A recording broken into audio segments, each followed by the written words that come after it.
کے طور پہ نامزد کیا گیا تحریک انصاف کی طرف سے.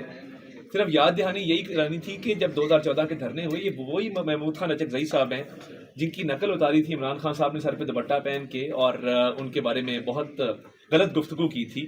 میں سمجھتا ہوں کہ کل محمود خان اچکزئی صاحب نے جو اسپیچ کی پارلیمنٹ کے فلور پہ وہ صرف اس لیے کی کہ وہ خوشنودی حاصل کر سکیں تحریک انصاف کی, اور وہ خوشنودی حاصل کر کے میرا خیال ہے ان کے عزائم موجود تھے صدارتی امیدوار بننے کے لیے, پرانی خواہش تھی. تو کل انہوں نے کہا کہ میں تھوڑی خوشامد تھوڑی خوشنودی حاصل کر کے صدارتی امیدوار کے طور پہ سامنے آ جاؤں اور اس کی توثیق تحریک انصاف کر دے. اور تقریر کے بعد جس طرح مبارکبادیں دی جا رہی تھیں میں سمجھتا ہوں بڑا افسوسناک ہے. اور جس طریقے سے ان کی اپنی پارٹی ٹوٹی, ان کے سیاسی اختلافات آپس میں تھے, یہ بلوچستان میں سیٹیں ہار گئے, جو انہوں نے وہاں پہ سیاسی حشر نشر کیا اس کے بعد انہوں نے الزامات دوسروں پہ لگائے. تو حقیقت کو ماننا چاہیے, سیاسی کمزوری کو تسلیم کرنا چاہیے. میں یہ بھی سمجھتا ہوں کہ عمران خان صاحب کا یہ وتیرہ رہا ہے کہ جس کو انہوں نے گالی دی ہے اس کے ساتھ بغل گیر ضرور ہوئے ہیں. تو یہ ایک سوچا سمجھا منصوبہ تھا. تو کیا آپ یہ سمجھتے ہیں کہ آپ کے ساتھ بھی بغل گیر ہوں گے؟ یہ بتا دیں, آپ بھی تو گالیاں دیتے رہے. محترم صرف یہ بتا دیں کہ سنی اتحاد کونسل دھاندلی کو بول کر ہر آئینی راستہ انہوں نے اختیار کر لیا. تو کیا یہ بہتر نہیں ہے صدارت کا جو انہوں نے آئینی راستہ اختیار کر لیا, یہ ان کے لیے آپ کے آئینی راستے آپ کو مل رہے ہیں؟ آئینی راستہ انہوں نے اختیار کیا ہے اسپیکر کے الیکشن میں, ڈپٹی اسپیکر کے الیکشن میں, صدارتی الیکشن میں, بڑی اچھی بات ہے اور ہم چاہتے ہیں کہ آئینی راستہ اختیار کیا جائے. مگر بات یہ ہے کہ خیبر پختونخوا کے اندر آپ سیٹیں جیتے تو آپ اس کو کہتے ہیں کہ جی بڑا اچھا ہوا, ہماری بڑی پاپولیرٹی تھی.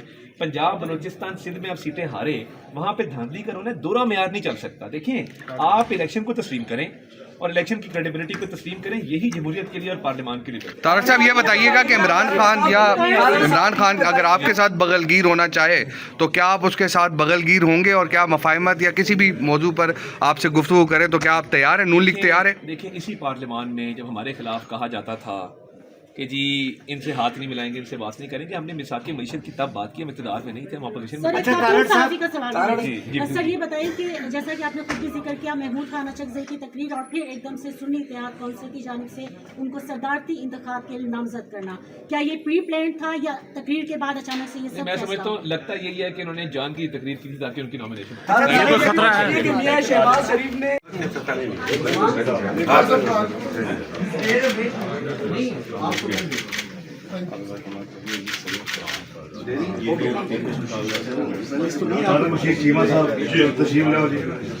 سردار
پوچھ لیں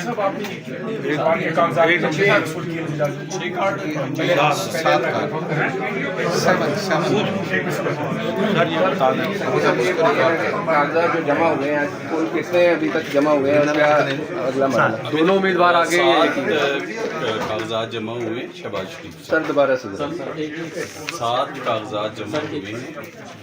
شہباز شریف صاحب ایز اے پرائم منسٹر, تو as a prime minister of Pakistan, leader of the house, وہ کاغذات جمع ہوئے. ابھی 7 نامینیشنز آئی ہیں لیکن سب کی سب شہباز شریف کے ہیں. تو دوسری طرف سے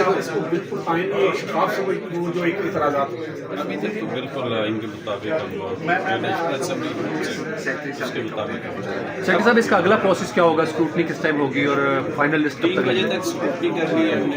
جب دوسری کا نامینیشن پیپر آ جائے گا، اگر کسی کو اعتراض ہوگا دونوں پارٹیوں میں سے تو وہ اس پہ اعتراض اٹھائے گے، اس کو سنا جائے گا، پھر اس پہ فیصلہ ہوگا.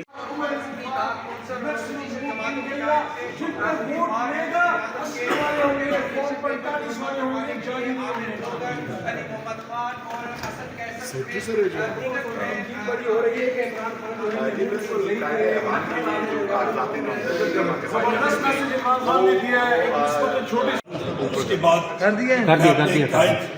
اور دلوں پہ راج کرنے والے وزیر اعظم عمران خان صاحب کا اور پاکستان تحریک انصاف کے ساتھیوں کا، جنہوں نے پرائم منسٹر کی اس پوزیشن کے لیے کنٹیسٹ کرنے کے لیے مجھ ناچیز کو نامزد کیا. آج ہم نے یہاں پہ اپنے ساتھیوں کے ہمراہ اپنے کاغذ نامزدگی دائر کر دی ہیں. پاکستان تحریک انصاف کو ملک میں 3 کروڑ ووٹ پڑے اور ہمارے 180 سیٹیں آئی ہیں. بدقسمتی کے ساتھ فارم 47 میں جو دھاندلا ہوا اس کی وجہ سے 94 ممبرز ہمارے اس وقت ہاؤس میں ہیں.